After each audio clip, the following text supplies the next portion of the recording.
More attention needs to be brought to this heartbreaking case. On April 22nd of 2021, a 3-year-old little girl, Arden Pepion, went missing from the Blackfeet Indian Reservation in Montana. She was last seen that day wearing a purple jacket with a unicorn design on the front, a gray sweater, black leggings, and black boots. At the time, Arden was being babysat by her uncle, Hahax VL.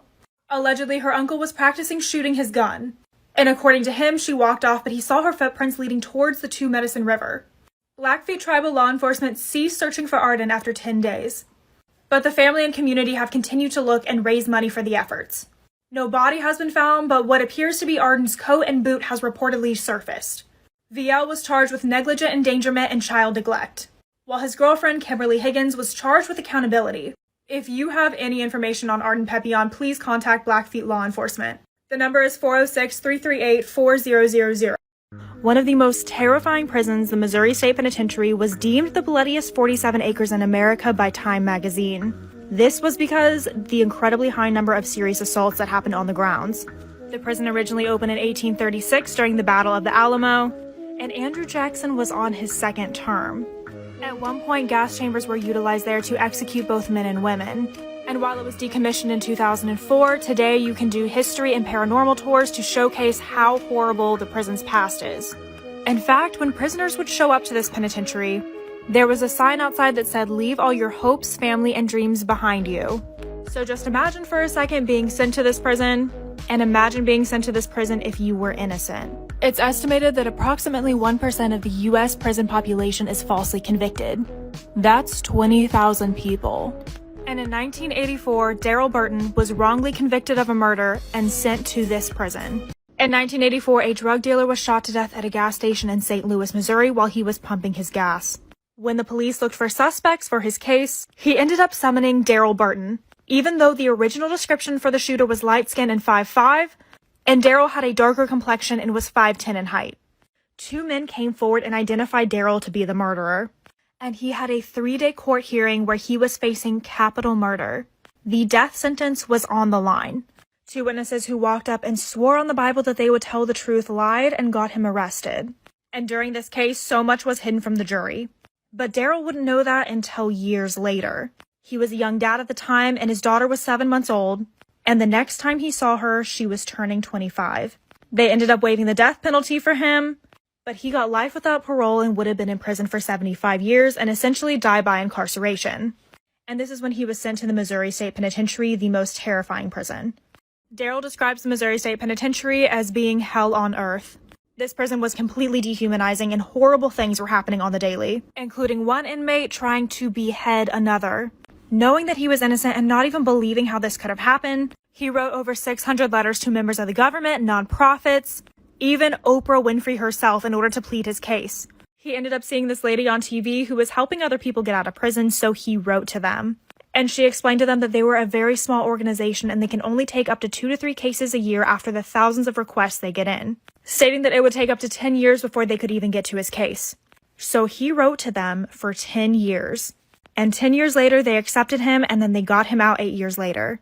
Daryl was innocent in a horrifying prison from the years of 1984 to 2009. They ended up finding so much information that was hidden on the shelf from the jury in the year of 2007. And the injustice was shocking. Daryl Burton was wrongly accused for a crime that he didn't commit. The drug dealer who was shot was in the middle of a drug war with another dealer. The war was over 2 gangs being on each other's turf, and the other dealer actually fit the original description, in addition to having tried to shoot the victim on 3 separate other occasions. The witness who saw this awful incident said that Daryl didn't even look like the guy that they were claiming and that they had the wrong man. And they made a deal with a guy facing 30 years in prison so that his sentence was lessened. And later wrote an affidavit to retract his statement saying that he lied, but again, this didn't come out until 2007. And the other person that came forward for his trial was also getting paid. And after Daryl got out of prison, he ended up putting himself back through college, becoming a pastor, and opening up the Miracle of Innocence.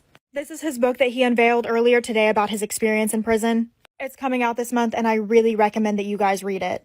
It was genuinely such an honor to meet Daryl and hear his entire story. And if you guys want to go to the next part, I'm going to talk more about the Miracle of Innocence. Most of the programs that are set up to transition people back into society are for those who actually were guilty. In the past several presidencies, no program has been put in place for those who are actually innocent.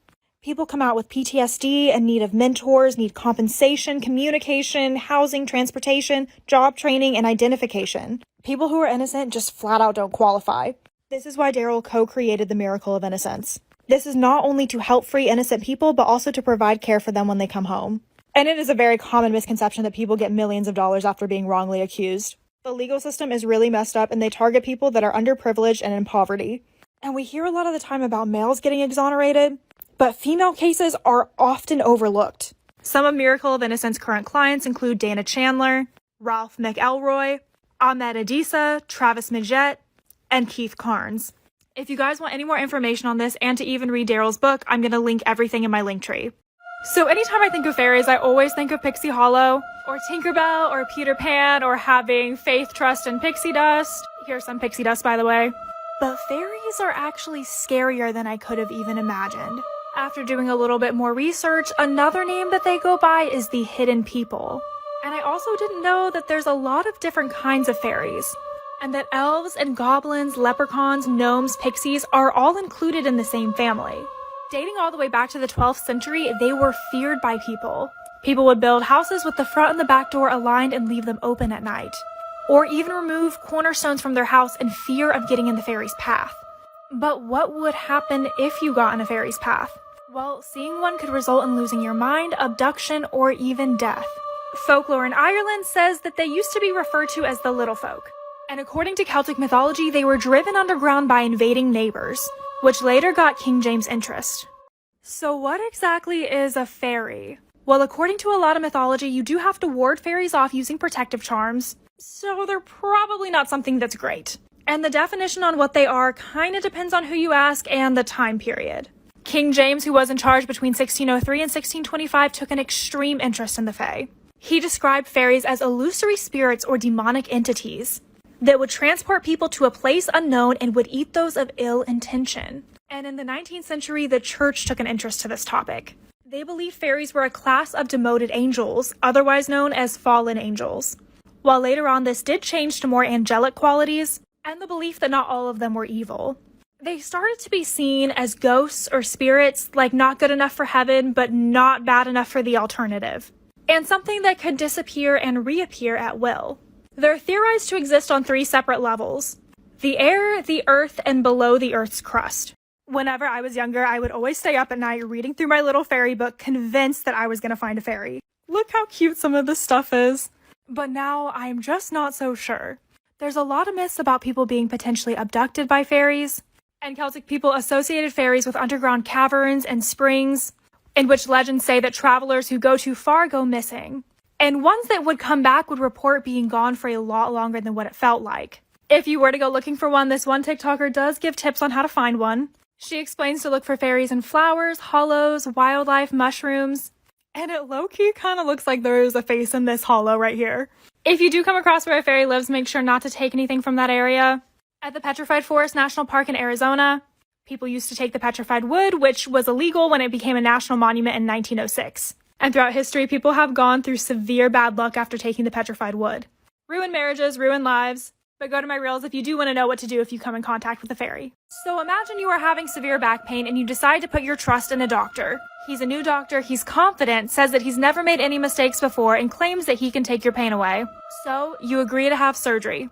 It seems that everyone around this doctor really likes him, so you agree in hopes that the surgery is going to provide some sort of relief. However, you wake up after surgery and you've lost the ability to move your legs. Was this spinal cord injury just a medical mishap, or did this doctor intentionally try to kill you? Well, Dr. Christopher Daniel Dunch, a former neurosurgeon working in Dallas, ended up getting the nickname of Dr. Death. 33 out of 38 of his patients were seriously injured and 2 were killed. His reputation was so dangerous that they are literally about to come out with a TV series based on how terrifying his true story is, which you guys should definitely go watch on Peacock. But how exactly did this man get here? Well, Christopher Dunch was born in Montana on April 3rd of 1971. He graduated from a small Christian college and then decided that he'd go to medical school in Part 2 of Dr. Death. So Christopher Dunch had such a promising beginning. He ended up getting into the University of Tennessee Health Science Center, And during his time there, he ran labs, raised millions of dollars in grant funding. He was listed as one of 3 inventors on a successful patent, and he also gave a stem cell research tour to the governor of Tennessee. And while this seems amazing, there was already some issues.